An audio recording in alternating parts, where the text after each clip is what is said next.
அம்மன் astro channel நேயர்கள் அனைவருக்கும் அன்பான வணக்கம். இந்த தொகுப்புல சனி பெயர்ச்சியை பற்றி தான் பார்க்க போறோம். 2025 தமிழ் வருடம் குரோதி ஆண்டு திருக்கணித பஞ்சாங்கப்படி மார்ச் மாதம் 29/3/2025 சனிக்கிழமை இரவு 11:01 கும்பராசி பூரட்டாதி நட்சத்திரம் 3ஆம் பாதத்திலிருந்து மீனராசி பூரட்டாதி நட்சத்திரம் 4ஆம் பாதத்துக்கு பேச்சியாகிறாரு. 2.5 வருடம் ஒரு ராசிக்குள்ள இருக்கக்கூடிய கிரகம் அப்படின்னா அது சனி பகவான். சனி பகவான் அப்படின்னாலே 12 ராசிக்காரர்களுடைய வாழ்க்கையிலையும் மாற்றங்களை ஏற்படுத்தக்கூடியவர். 7.5 சனி 7.5 ஆண்டுகள் நீடிக்கக்கூடிய ஒரு காலகட்டம். 7.5 சனி யாருக்கு ஏற்படுதோ அவர்களுக்கு 3 கட்டங்களா அது பிரிக்கப்படும். முதல் 2.5 ஆண்டுகள் விரய சனியாவும், அடுத்த 2.5 ஆண்டுகள் ஜென்ம சனியாவும், இறுதி ஆண்டு பாத சனியாவும் இருக்கும். சனி பகவான் நீதிக்காரகன். தன்னோட சொந்த ராசியான கும்ப ராசியிலிருந்து மீன ராசிக்கு பேச்சியாகிறாரு. ஏற்கனவே மீனத்துல ராகு பகவானும் இருக்கிறாரு. அப்ப ராகுவோட போய் சனி சேர போறாரு. மார்ச் 29ஆம் தேதிக்கு மேல இது நடக்க போகுது. மே 18ஆம் தேதிக்கு பிறகு மீனத்துல இருக்கக்கூடிய ராகு கும்பத்துக்கு போக போறாரு. அப்ப இந்த 1.5 மாத காலகட்டம் ராகு பகவானும் சனி பகவானும் சேர்ந்து இருக்கக்கூடிய காலகட்டம். இதனால மிகப்பெரிய கண்டம் நீங்குது அப்படின்னு தான் சொல்லணும். தொடர்ச்சியா ராகு பகவானும் சனி பகவானும் இணைஞ்சிருந்தாங்க அப்படின்னா மிகப்பெரிய பாதிப்பு அனைத்து ராசிக்காரர்களுக்குமே இருக்கும். ஏன்னா ராகு முன்னோர்களுடைய கர்ம வினைகளை நீக்கக்கூடியவர். சனி பகவான் நிகழ்கால உங்களுடைய பாவ கணக்குகளை போடக்கூடியவர். முன்னோர்களின் பாவ கணக்குகளை ராகு பகவானும் உங்களுடைய பாவ கணக்குகளை சனி பகவானும் கொடுப்பாங்க. அப்ப இந்த 1.5 மாத காலத்துல இவங்க 2 பேரும் பிரிறதால பெரிய பாதிப்பு அப்படின்னு இருக்காது. சனி பகவான் மீன ராசிக்கு போறாரு. அங்கிருந்து தன்னுடைய 3ஆம் பார்வையா ரிஷப ராசியை பார்க்கிறாரு. தன்னுடைய 7ஆம் பார்வையா கன்னி ராசியை பார்க்கிறாரு. தன்னுடைய 10ஆம் பார்வையா தனுசு ராசியை பார்க்கிறாரு. இதனால மேஷம் முதல் மீனம் வரை இருக்கக்கூடிய 12 ராசிக்காரர்களுக்கும் எந்த ராசிக்கு என்ன பலன் கிடைக்க போகுது அப்படிங்கிறத நம்ம விரிவாவே பார்ப்போம்.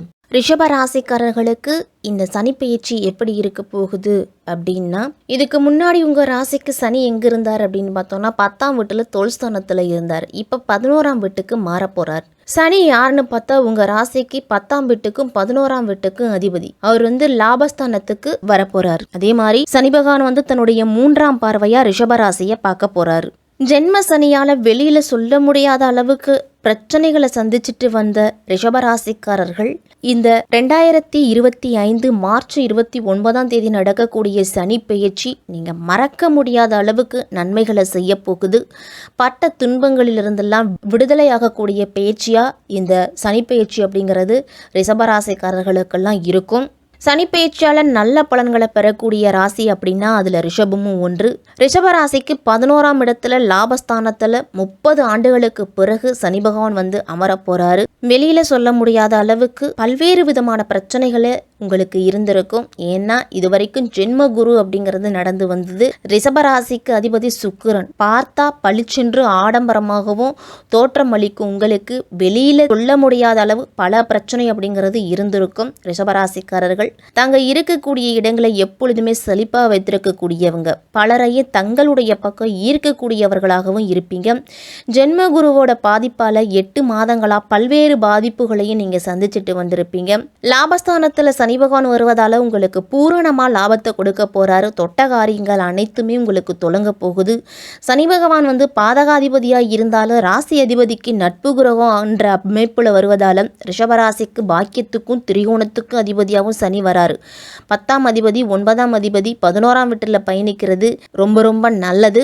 ராசி அதிபதி லாபஸ்தானத்துல உச்சம் பெற்று இருக்கிறாரு. அப்ப அனைத்து விதங்களிலுமே உங்களுக்கு அனுகூலமாக தான் இருக்க போகுது. லாபஸ்தானத்துக்கு சனி பகவான் வர்றது நல்லதா கெட்டதா அப்படின்னா நல்லது தான். சனி உங்கள் ராசிக்கு தொழில்ஸ்தானத்தில் இருந்தாலும் தொழிலில் ஏற்ற இறக்க நிலை தான் உங்களுக்கு கிடைச்சிருக்கும். இதுவரைக்கும் கலவையான பலன்கள் தான் கிடைச்சிருக்கும். தொழிலில் முதலீடு போடலாமா வேணாமா அப்படின்னு குழப்பம் இருந்துக்கிட்டே இருந்திருக்கும். முதலீடு போட்டுட்டா அது வராமல் போனால் என்ன பண்ணுறது, நஷ்டமாச்சுன்னா என்ன பண்ணுறது அப்படின்னு ஏகப்பட்ட தயக்கம் அப்படிங்கிறது ரிஷபராசிக்காரர்களுக்கு இருந்திருக்கும். அதே மாதிரி தொழிலில் யாரை நம்புறது யாரை நம்பக்கூடாது அப்படின்னு குழப்பிக்கிட்டே இருந்திருப்பீங்க. வேலையில் இருக்கிறவங்களுக்கு ப்ரொமோஷன், சம்பள உயர்வு இதெல்லாமே கிடைச்சிருக்காது. மதிப்பு மரியாதை இருக்கும், இருந்தாலும் ஒரு அட்வான்ஸ் கேட்டால் கூட கொடுக்க மாட்டாங்க. இதுவரைக்கும் உங்கள் ராசிக்கு 4, 7, 12 ஆகிய இடங்களில் சனியோட பார்வை அப்படிங்கிறது இருந்துச்சு. இனி உங்கள் ராசிக்கு சனியோட பார்வை உங்கள் ராசியிலையும் 5ஆம் வீட்டையும் 8ஆம் வீட்டையும் சனி பகவான் வந்து பார்க்க போகிறார். இதுக்கு முன்னாடி 12ஆம் வீட்டில் சனிபாவோட பார்வை விழுந்துச்சு அப்படிங்கிறதாலையும் விரயஸ்தானத்தை சனி பகவான் பார்த்தாலு அப்படிங்கிறதாலையும் இதுவரைக்குமே விரயங்களை பொடியாக்கியிருப்பார். இருந்தாலும் 12ஆம் வீட்டை சனி பார்க்குறார் அப்படிங்கிறதால உங்களுக்கு சுப விரய செலவுகளை கொடுத்துருப்பார். அதே மாதிரி கொஞ்சம் அகல காலம் வச்சிருப்பீங்க. சனி பகவான் வந்து இடம் வாங்கணும் அப்படின்னா ஒரு 10 ரூபாய்க்கு இடம் வாங்க போனீங்க அப்படின்னா அது 12ல் முடியும். வீடு கட்டுறதுக்கு ஒரு பட்ஜெட் 15 லட்சத்தில் முடிக்கணும் அப்படின்னு நினச்சிங்கன்னா அது 20 லட்சத்தில் போய் முடிஞ்சிருக்கும். அப்போ அந்த 5 லட்சம் அந்த 2 லட்சம் அப்படிங்கிறது உங்களுக்கு வந்து செலவுகளாக தான் இருந்திருக்கும், விரய செலவுகளாக. இப்போ விரயஸ்தானத்தில் சனி பகவான் பார்த்து கடனை கொடுத்திருப்பாரு. தாய் வழி சொந்தங்கள்லையும் பிரிவினையை உண்டு பண்ணியிருப்பாரு. தாய்மாமன் வகையிலையும் சித்தி சித்தப்பாக்கள் வகையிலையும் பாக பிரிவினை செய்து கொள்ள முடியாமல் ஏதாவது ஒரு பிரச்சனை அப்படிங்கிறது அவங்களுக்குள்ளே இருந்துக்கிட்டு இருந்திருக்கும். 7ஆம் வீட்டை சனி பகவான் பார்த்தாரு அப்படிங்கிறது போது கூட்டு தொழிலில் கூட்டாளிகளை பிரிச்சிருப்பாரு. கணவன் மனைவியிடையும் பல்வேறு விதமான பிரச்சனைகள் அப்படிங்கிறது இருந்திருக்கும்.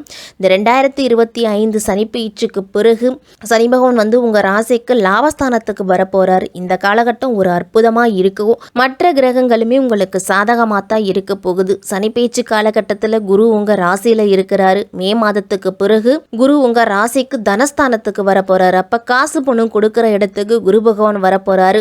லாப வீட்டில் இருக்கிற ராகு தொழில் ஸ்தானத்துக்கு வர போறாரு, 10ஆம் இடத்துக்கு. இதெல்லாமே சேர்ந்து உங்களுக்கு ஒரு அற்புதமான யோக பலன்களை கொடுக்கக்கூடியதா இருக்கும். எங்கெல்லாம் அவமானத்தை சந்திச்சிங்களோ அங்கெல்லாம் மதிப்பு மரியாதை அப்படிங்கிறது கிடைக்கும். இதுவரைக்கும் இவனெல்லாம் எங்க முன்னேற போறான் அப்படின்னு சொன்னவங்களுக்கு மத்தியில் உங்களுடைய வளர்ச்சியை பார்த்து பொறாமைப்படக்கூடிய அளவு இருக்கும். தொழில் ரீதியாகவும் உங்களுக்கு வருமானம் அப்படிங்கிறது வரப்போகுது. 9ஆம் வீட்டுக்கும் 10ஆம் வீட்டுக்கும் அதிபதி சனி 2 சிறப்பான வீட்டுக்கு அதிபதியா இருக்கிறதால பூர்வ புண்ணிய ஸ்தானம் அப்படிங்கிறது வலுவடையுது. பூர்வீக சொத்து பிரச்சனை அப்படிங்கிறது தீரும். ரிஷபராசிக்காரர்களுக்கெல்லாம் தாத்தா அப்பா வழி சொத்துக்களை பாக பிரிவினை அப்படிங்கிறது செய்துக்குவீங்க. கூட்டுப்பட்டாவில் இருந்துச்சு அப்படின்னா தனிப்பட்டா அப்படிங்கிறது வாங்குவீங்க. 10ஆம் வீட்டுக்கு அதிபதியாக சனி வரான். அப்போ தொழிலில் கொடிகட்டி பறக்க போறீங்க. கடுமையான உழைப்பு அப்படிங்கிறது இருக்கணும். மற்றவங்க 8 மணி நேரம் வேலை செஞ்சால் நீங்கள் 10 மணி நேரம் கூட வேலை செய்யலாம், தப்பு இல்லை. நீங்கள் எந்த அளவு உழைப்பு அப்படிங்கிறது இருக்கோ அந்த அளவு முன்னேற்றம் இருக்கும். நேரங்காலம் பார்க்காம உழைச்சிங்க அப்படின்னா உங்களுக்கு முன்னேற்றம் அப்படிங்கிறது இருக்கும். சும்மா உட்காந்துக்கிட்டே எனக்கு லாப வீட்டில் சனி வந்துருச்சு கொட்டி கொடுப்பாரு அப்படின்லாம் சொல்ல முடியாது. சனி பகவான் வந்து உழைப்பை கொடுப்பவர். அப்போ உழைச்சிக்கிட்டே இருக்கணும். எந்த அளவு உழைப்பு இருக்கோ அந்த அளவு வெற்றியை கொடுப்பாரு. சனி வந்து நீதிக்காரகன். உழைத்தால் தான் உன்னதமான பலன் அப்படிங்கிறத கொடுப்பாரு. இல்லை நானும் கஷ்டப்பட்டுக்கிட்டே இருக்கிறேன் ஆனால் பெரிய அளவில் முன்னேற்றம் இல்லைன்னு சொல்கிறவங்களுக்கெல்லாம் சனி வந்து மந்தன் அப்படின்னும் அழைப்பாங்க. சனி பகவான் வந்து பொறுமையாக தான் கொடுப்பாரு, நிரந்தரமாக கொடுப்பாரு. அப்போ எந்த வேலையாக இருந்தாலும் விடாமல் செய்துக்கிட்டே இருக்கணும். உங்களுடைய முயற்சியில் மட்டும் தடைகள் அப்படிங்கிறது இருக்கக்கூடாது. உத்தியோகத்தில் ஆர்வமுடன் ஈடுபட்டு பணியாற்ற போகிறீங்க. பணியிடத்தில் பணிகள் அப்படிங்கிறது மலை போல குவியலாம் அப்படின்னாலும் சிறப்பாக செயலாற்றி உங்களுக்கு உண்டான அங்கீகாரத்தை பெற போகிறீங்க. பணியிடத்தில் உங்களுக்கு வாய்ப்புகள் அப்படிங்கிறது அதிகமாக கிடைக்கும். அந்த வாய்ப்புகளை சரியான முறையில் பயன்படுத்திக்கிங்க. உங்களுடைய முன்னேற்ற பாதையில் சில தடைகளையும் சவால்களையும் நீங்கள் சந்திக்க வேண்டியிருக்கும். தடைகளும் சவால்களும் உங்களை மேம்படுத்துமே தவிர கீழ்ப்படுத்தாது. தற்காலிக தடைகளை கடின உழைப்பின் மூலம் தகர்த்தீங்க அப்படின்னா வெற்றி உங்களை நாடி வரும். ரிஷபராசிக்காரர்களுக்கெல்லாம் சுற்றி இருப்பவர்களோடு நல்ல உறவை வளர்த்துக்குங்க. உங்களுடைய நட்பு வட்டம் அப்படிங்கிறது விரிவடையும். ரிஷபராசிக்காரர்களுக்கெல்லாம் சிலருடைய மனதில் காதல் அப்படிங்கிறது வரலாம். திருமணத்துக்காக காத்திருக்கிறவங்களுக்கெல்லாம் நல்ல துணை அப்படிங்கிறது கிடைக்கும். மூத்த சகோதரர்கள் சகோதரிகள்லாம் உங்களுக்கு ஆதரவு கிடைக்கும். அப்படின்னாலும் பிள்ளைகளோட கருத்து வேறுபாடு அப்படிங்கிறது வரும். அவர்களையும் நீங்கள் அனுசரித்து போகணும். திருமணத்துக்காக காத்திருக்கிறவங்களுக்கெல்லாம் திருமணம் அப்படிங்கிறது நடக்கும். கணவன் மனைவி உறவு சிறு சிறு பிரச்சனைகள் அப்படிங்கிறது சில சமயங்களில் வரும். இருந்தாலும் புரிஞ்சுக்கிட்டு நடந்து கொள்வது நல்லது. விட்டு கொடுத்து போங்க. லாபஸ்தானத்தில் சனி பகவான் இருக்கிறாரு அப்படிங்கிறதால பொருளாதார நிலையில் ஏற்றத்தை கொடுக்கும். நேர்மறையான பலன் அப்படிங்கிறது உண்டு. உங்களுடைய வரவு செலவுகளை எல்லாத்தையும் திட்டமிட்டு செயல்படுத்திக்கிறது நல்லது. உங்களுடைய விடாமுயற்சி கடின உழைப்பு மூலமாக உங்களுடைய பொருளாதாரத்திலையும் நீங்கள் முன்னேற்றம் அடைவீங்க. வரவேண்டிய பணம் தாமதமாக வரும் அப்படின்னாலும் கண்டிப்பாக கிடைக்கும். உங்களுக்கு முதலீடுகளை கவனமாக மேற்கொள்ளணும். யோசித்து செயல்படுறது அப்படிங்கிறது தான் நல்லது. மாணவர்கள்லாம் கல்வியில் விடாமுயற்சியுடன் செயல்படணும். மனதை ஒருமுகப்படுத்தி கவனத்தை சிதற விடாமல் படிக்கணும். உங்களுடைய வீட்டுச் சூழல் படிப்புல பாதிப்பை ஏற்படுத்தாமல் பார்த்துக்குங்க. இந்த சனிப்பெயர்ச்சிக்கு பிறகு மாணவர்களுக்கெல்லாம் விடாமுயற்சியும் அர்ப்பணிப்பு உணர்வும் அதிகம் தேவை. அதிக பணிகள் காரணமாக ஆரோக்கியம் அப்படிங்கிறது பாதிக்கப்படலாம். எனவே முறையான ஓய்வு அப்படிங்கிறது அவசியம் தேவை. உண்ணும் உணவுல அதிகம் கவனத்தை செலுத்துங்க. அதிகம் சத்துக்கள் நிறைந்த உணவு வகைகளை எடுத்துக்குங்க. பழங்கள், காய்கறிகள், சிறுதானியங்கள்லாம் அதிக உணவுல எடுத்துக்குங்க. பதப்படுத்தப்பட்ட உணவுகள், ஆரோக்கியமற்ற உணவுகளை எல்லாத்தையும் தவிர்த்துக்குங்க. இந்த சனிப்பெயர்ச்சி சனிக்கிழமையில மாற்றுத்திறனாளிகளுக்கு அன்னதானம் செய்யுங்க.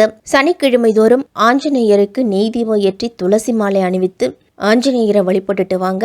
இந்த சனிப்பெயர்ச்சி ரிஷபராசிக்காரர்களுக்கெல்லாம் பட்ட கஷ்டத்திலிருந்தும் பட்ட அவமானத்திற்கும் வெகுமதி கிடைக்கக்கூடிய ஒரு பயிற்சியாகவே இருக்கும்.